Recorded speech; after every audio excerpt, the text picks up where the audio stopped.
Traffic police सड़क संभाल रही है या सिर्फ चालान? नमस्कार, मैं हूं आनंद शर्मा और आप देख रहे हैं इंडिया अब तक समाचार, कड़वा लेकिन सच। जलगांव में इन दिनों एक बड़ी समस्या है। तरसोद पालधी बाईपास बंद है। बाईपास बंद होने का मतलब है कि भारी और अतिरिक्त ट्रैफिक अब शहर की सड़कों से गुजर रहा है।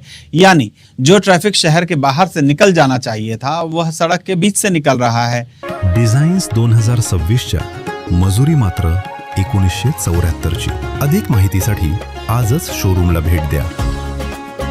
अब यहाँ पर एक साधारण सा हिसाब लगाइए। ट्रैफिक बढ़ा है तो ट्रैफिक पुलिस की जिम्मेदारियां भी बढ़नी चाहिए या नहीं? लेकिन सवाल यह है कि जलगांव में जिम्मेदारी बढ़ी है या आराम बढ़ गया है? क्योंकि कई जगहों पर सड़कों पर ट्रैफिक बढ़ा हुआ है और ट्रैफिक पुलिस दिखाई नहीं दे रही है। सिग्नल बंद है, लोग अपनी मर्जी से गाड़ियां घुमा रहे हैं, गलत दिशा से निकल रहे हैं, जहां जगह मिली वहीं गाड़ी घुसा दी। और शायद लोगों को भी यह पता है कि आज सड़क पर नियम से ज्यादा किस्मत काम कर रही है। महामार्ग पर जाइए, वहां ट्रैफिक विभाग की सक्रियता दिखाई देती है, चेकिंग होती है, वाहन रोके जाते हैं, चालान होते हैं। लेकिन शहर के भीतर आइए, कई जगह सिग्नल बंद है, कई चौराहों पर पुलिस नहीं है, और जहां पुलिस की सबसे ज्यादा जरूरत है वहां जनता खुद अपनी ट्रैफिक व्यवस्था चला रही है। अब यह कौन सी नई व्यवस्था है, यह पता नहीं। हाईवे पर पुलिस की कसरत और शहर में जनता की मशक्कत हो रही है। आखिर ट्रैफिक पुलिस का काम क्या है?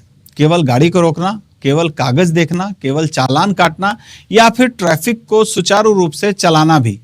आज कुछ इलाकों का दौरा किया गया तो कई सिग्नलों पर ट्रैफिक पुलिस नजर ही नहीं आई। अब पुलिसकर्मी कहाँ गए हम नहीं जानते। हो सकता है किसी जरूरी काम से गए हों, चाय पीने के लिए गए हों, पानी पीने के लिए गए हों, खाना खाने के लिए गए हों, या फिर किसी और दूसरी ड्यूटी पे हों।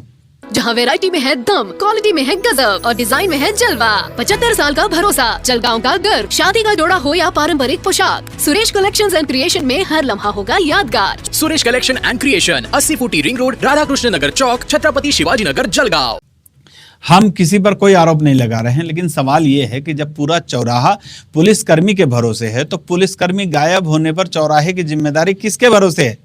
लोग अपनी मर्जी से निकल रहे हैं, कोई इधर से घुस रहा है, कोई उधर से निकल रहा है। किसी को गलत दिशा की चिंता ही नहीं है, किसी को जाम की चिंता नहीं है, क्योंकि वहां रोकने वाला कोई दिखाई ही नहीं देता है। और फिर बात आती है चालान की। जनता का आरोप है कि कुछ जगह ट्रैफिक पुलिस वाले अचानक सक्रिय हो जाते हैं, सड़क के किनारे खड़े होकर वाहन रोकते हैं। कई बार लोगों का आरोप है कि पुलिस ऐसे स्थानों पर खड़ी होती है जहां से वाहन चालकों को आसानी से पकड़ा जा सके। अब नियम तोड़ने वालों पर कार्रवाई तो होनी चाहिए, इसमें कोई बहस नहीं है। हेलमेट नहीं है, कार्रवाई कीजिए। कागज नहीं है, कार्रवाई कीजिए। नियम तोड़ा है, कार्रवाई कीजिए। लेकिन फिर जनता पूछती है कि जो पूरे चौराहे पर नियम तोड़ रहा है वह क्यों बच जाता है? गलत दिशा से जाने वाला क्यों बच रहा है? ओवरलोड वाहन क्यों निकल रहे हैं? सड़क पर वाहन खड़ा करके जाम लगाया जाता है, वो क्यों बच जाता है? और जो आसानी से पकड़ में आ गया है उसका चालान तुरंत तैयार हो जाता है। क्या कानून वहां ज्यादा सक्रिय होता है जहां मशीन लेकर खड़े होना आसान है? अजंता चौक की बात कर लेते हैं, वहां ट्रैफिक पुलिस मौजूद रहती है, लेकिन ऑटो रिक्शा वालों की मनमानी को लेकर लगातार शिकायतें सामने आती है। सड़क पर ऑटो रिक्शा खड़े रहते हैं, जहां मना किया गया है वहीं से सवारी भरते हैं, जहां पर जगह मिली वहीं ऑटो रोक देते हैं। पीछे ट्रैफिक रुका हुआ है, इसकी चिंता बाद में होगी, पहले सवारी बैठनी चाहिए। अब जनता पूछ रही है कि पुलिस इन्हें क्यों नहीं रोकती है? कुछ लोग आर्थिक लेन देन का भी आरोप लगाते हैं। हम साफ कर दें, यह जनता का आरोप है। इंडिया अब तक समाचार इन आरोपों की पुष्टि नहीं करता है, लेकिन आरोप अगर बार बार लग रहे हैं तो जांच होनी चाहिए। अगर आरोप गलत हैं तो पुलिस का सम्मान बढ़ेगा, और अगर आरोप सही है तो कार्रवाई होनी चाहिए। सच्चाई दोनों ही स्थितियों में सामने आनी चाहिए। और सबसे दिलचस्प बात सुनिए, पुलिस अधीक्षक कार्यालय के सामने आसपास ऑटो रिक्शा की अव्यवस्थाओं की भी शिकायत है। कार्यालय के गेट के पास ऑटो खड़े होने की बात भी कही जाती है। बस स्टैंड के पड़ोस में भजिया गली में भी ऑटो चालकों की मनमानी की शिकायतें हैं। वहां पर भीड़भाड़ होती है, दुकानें हैं, सभी जगह भीड़भाड़ होती है। और यह सब कहां पर हो रहा है? पुलिस अधीक्षक कार्यालय के ठीक सामने, और पास में ट्रैफिक विभाग का कार्यालय भी है। अब अगर पुलिस के कार्यालय के सामने ही ट्रैफिक व्यवस्था ऐसी है तो शहर के दूर दराज के इलाकों की जिम्मेदारी कौन संभालेगा? यह सवाल इसलिए जरूरी है क्योंकि जनता सब देखती है। जनता के पास कोई चालान मशीन नहीं है, लेकिन जनता के पास मोबाइल कैमरा जरूर होता है। अब चालान मशीन पर भी बात हो जाए। कहा जाता है कि केवल कुछ स्पेशल कुछ ट्रैफिक पुलिस कर्मियों के पास ही चालान काटने की मशीन है, बाकी के पास नहीं है। अब सवाल है कि ऐसा क्यों? क्या मशीनें कम हैं? अगर कम है तो सरकार से मशीनें और क्यों नहीं मांगी जाती है? क्या मशीन चलाने के लिए कोई विशेष परीक्षा देनी होती है? क्या कुछ पुलिसकर्मी पास हो गए हैं और बाकी के पास नहीं हुए हैं, या फिर विभाग के पास पर्याप्त संसाधन ही नहीं है? अगर मशीनों की कमी है तो ट्रैफिक विभाग खुलकर बताए, पुलिस अधीक्षक को बताए, सरकार को पत्र लिखाए, और अगर जरूरत पड़ी तो इंडिया अब तक समाचार भी सरकार से सवाल पूछेगा। जलगांव ट्रैफिक पुलिस को पर्याप्त मशीनें और संसाधन क्यों नहीं दिए जा रहे हैं? जिम्मेदारी देंगे तो साधन भी तो देने पड़ेंगे। लेकिन सबसे बड़ा सवाल है भरोसे का। जलगांव के लोग दबे शब्दों में कहते हैं कि ट्रैफिक पुलिस केवल वसूली के लिए सक्रिय होती है। हम फिर दोहराते हैं, यह हमारा आरोप नहीं है, यह जनता की शिकायत और धारणा है।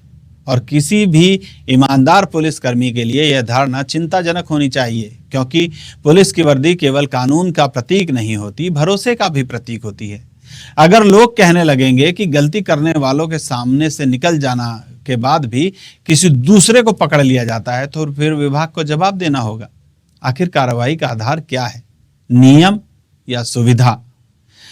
हम जलगांव ट्रैफिक पुलिस विभाग के खिलाफ कोई अभियान नहीं चला रहे हैं। हम किसी पुलिसकर्मी को दोषी नहीं बता रहे हैं। हम सिर्फ इतना चाहते हैं कि सवालों के जवाब मिले कि सिग्नल क्यों बंद है, दोपहर में कई जगहों पर पुलिसकर्मी दिखाई क्यों नहीं देते हैं, ऑटो रिक्शा की मनमानी पर नियमित कार्रवाइयां क्यों नहीं होती है, ओवरलोडिंग वाहनों पर कार्रवाई क्यों नहीं होती है, गलत दिशा से चलने वालों पर कितनी कार्रवाइयां हुई, ट्रैफिक कर्मचारियों की संख्या कितनी है, चालान की मशीनें कितनी हैं, और अगर संसाधन कम है तो सरकार से क्या इस बात की मांग की गई? जनता को बताइए, क्योंकि चुप्पी से आरोप खत्म नहीं होती, चुप्पी से आरोपों को ताकत मिलती है। इसलिए जलगांव ट्रैफिक विभाग से हमारा निवेदन है, अगर जनता गलत कह रही है तो सामने आइए, आंकड़े दीजिए, तस्वीरें दिखाइए, बताइए कि विभाग क्या कर रहा है, और अगर कहीं कमी है तो उसे स्वीकार कीजिए, क्योंकि गलती स्वीकार करना कमजोरी नहीं होती, गलती को सुधारना कमजोरी होती है। गलती को नहीं सुधारना कमजोरी होती है। तरसोर पालधी बाईपास बंद है, ट्रैफिक शहर में बढ़ गया है। यह स्थिति अस्थायी हो सकती है, लेकिन इसी दौरान ट्रैफिक व्यवस्था की परीक्षा भी हो रही है, और इस परीक्षा में जनता सड़क पर खड़ी होकर नंबर दे रही है। सवाल बस इतना है कि जलगांव की सड़कों पर ट्रैफिक ज्यादा है या ट्रैफिक पुलिस की जिम्मेदारियों से बचने के बहाने? आप अपनी राय जरूर लिखिए। क्या जलगांव में ट्रैफिक पुलिस पर्याप्त सक्रिय है, या फिर व्यवस्था को और मजबूत करने की जरूरत है? कमेंट में अपनी बात लिखें, वीडियो को शेयर करें, और इंडिया अब तक न्यूज को सब्सक्राइब जरूर कीजिए। मैं हूं आनंद शर्मा और आप देख रहे थे इंडिया अब तक समाचार, कड़वा लेकिन सच। जय हिंद। साडी म्हणजे फक्त पेहराव नाही, ती आहे तुमची ओळख. हिरा टेक्सटाइल्स मिलमध्ये मिळवा आकर्षक साड्यांचे शानदार कलेक्शन. सोबतच शालू, लेहंगा, चुनरी, वेस्टर्न वेअर सारे काही एकाच ठिकाणी, तेही फॅक्टरी रेटमध्ये.